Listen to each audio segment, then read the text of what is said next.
everyone. Hello everyone. Hello, নমস্কাৰ কুমৰুক সুদুং মই দীপাৱনী আপোনালোকক স্বাগতম জনাইছো মোৰ অন্যটি নতুন ভিডিও লৈ হেল্ল' ওয়েলকাম টু আৱাৰ YouTube channel Hiyana and Dipa আশা কৰোঁ আপোনালোকৰ সকলোৰে এতিয়া ভালে আছে কাৰণ বতৰ বহুত ধুনীয়া কৰি আছে আৰু এই ভিডিওটো কেইদিনমানৰ আগতে মই শ্বুট কৰা হয় কিন্তু দিব পৰা নাছিলোঁ Hello everyone. আজি সানডে ন সানডে হয়ও মানে হ্যাপি নয় ন কেলে গরম বেশি ন বহুত বেশি গরম ন তেজপুৰত আৰু বেশি গৰম ইমান গৰম স্যাৰ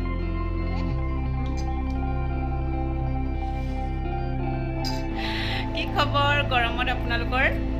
আশা কৰোঁ ভাল বেয়াৰ মাজত কাৰণ বহুত গৰম পৰিছে ন আৰু বিশেষকৈ আমি বাচ্চাখিনিৰ কাৰণে ইমান বেয়া লাগে বহুত গৰম পৰে তাহাঁতৰ খেলিবও নোৱাৰে খেলিলেও বহুত মানে ঘামি যায় পানী খাই থাকা যিমান পাৰে পানী খাই থাকা খোৱা ইমান যে গৰম পৰিছিলে নহয়নে কেইদিনমানৰ আগত এই 23-24 তাৰিখে মুঠতে এচি ফেনো কাম নকৰা হৈ গৈছিলে ভাল বৰষুণটো দি দিলে বহুত ভাল লাগিছে এতিয়া আৰু আপোনালোকে মোৰ ভিডিওটোৰ থাম্বনেইল দেখি গম পাইছেই ভিডিওটো কিহৰ ওপৰত তেন্তে পলম নকৰোঁ বলক মানে মই এটা ধুনীয়া চিকেন ৰেচিপি এটা আপোনালোকৰ লগত শ্বেয়াৰ কৰিম আৰু আশা ৰাখিছোঁ ভিডিওটো স্কিপ নকৰাকৈ শেষলৈকে চাই থাকিব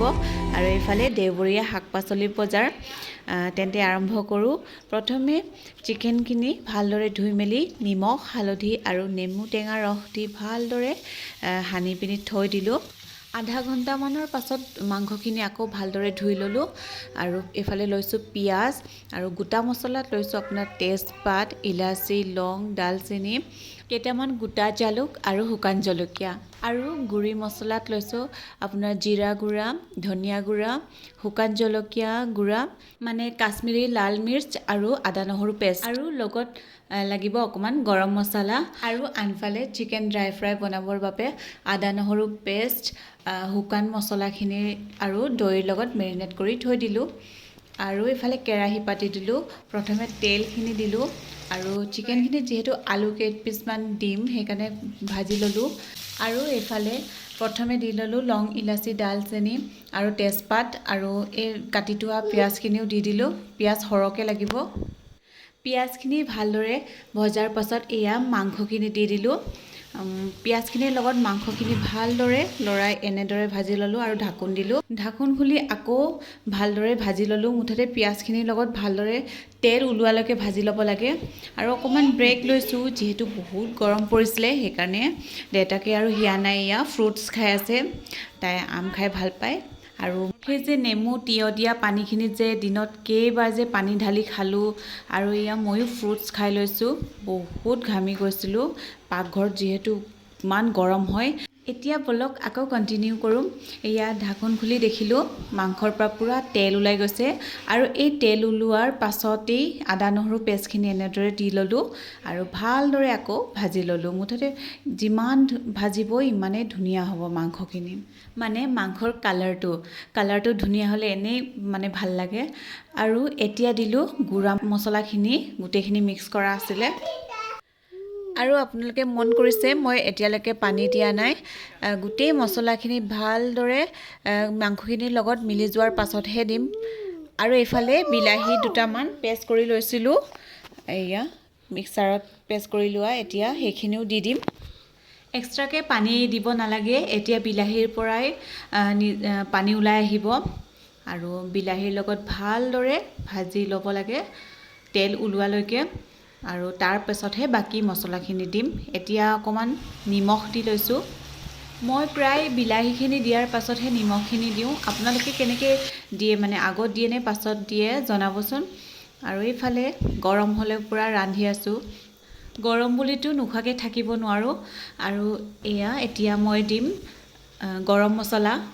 আৰু এই গৰম মছলাখিনি দিয়াৰ পাছতহে মই লাষ্টত গৰম কৰি থোৱা পানী দি দিম মানে সকলো মছলা দিয়া হৈ গ'ল এতিয়া একো দিব নালাগে লাষ্টত নিমখ টেষ্ট কৰি তাৰপিছত জালুক অকণমান দি দিলে হৈ যাব আৰু এটা মেইন বস্তু মই পাহৰিছোঁ আলু যে মই ফ্ৰাই কৰি থৈছিলোঁ এয়া এতিয়া আলুখিনি দি দিম যেতিয়া পানী দিয়াৰ পাছত উতল আহিছিলে আৰু অলপ সময়ৰ বাবে মই ঢাকি ৰাখিম আৰু কালাৰটো আপোনালোকে ধৰিব পাৰিছে কি ধুনীয়াকৈ উঠিছে গ্ৰেভিও বহুত ধুনীয়া হৈছে ঠিক হৈছে ফাৰ্ষ্ট টাইম মোৰ এনেকুৱা হৈছে বহুত ভাল লাগিছে আৰু ঢাকোন খুলি একেবাৰে শেষত ধনিয়া আৰু জালুকখিনি দি দিলোঁ আৰু আমাৰ চিকেন ৰেডি মোৰ মুখৰ হাঁহি দেখি আপোনালোকে গমেই পাইছে মোৰ মনটো কিমান ভাল লাগিছে আৰু এইফালে চাওক ৰেডি হৈ গ'ল আমাৰ চিকেন গ্ৰেভি আৰু লগতে যে মেৰিনেট কৰি থোৱা চিকেন আছিলে সেইখিনি ড্ৰাই ফ্ৰাই কৰিলোঁ সেইখিনি ভিডিঅ' কৰা নহ'ল কাৰণ বেছি গৰম হৈ গৈছিলে আৰু ফাইনেলি এয়া মোৰ থালিখন লগতে তিয়হ নেমু ফ্ৰেঞ্চবিন ভাজি লগত চিকেন ড্ৰাই ফ্ৰাই আৰু চিকেন গ্ৰেভিখিনিৰ লগত খালোঁ বহুত ভাল লাগিলে বহুত টেষ্টি লাগিলে আৰু মোৰ ছোৱালীজনীকো খোৱালোঁ তাইও বহুত খাই ভাল পালে আশা কৰিছোঁ আজিৰ ভিডিঅ'টো চাই আপোনালোকে নিশ্চয় ভাল পালে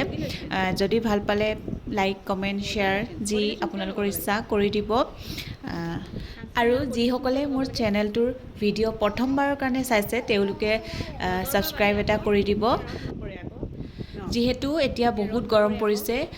আপোনালোকে যিমান পাৰে পানী খাই থাকক মানে ফ্ৰুটছ খাই থাকক ভালে থাকক সুস্থ থাকক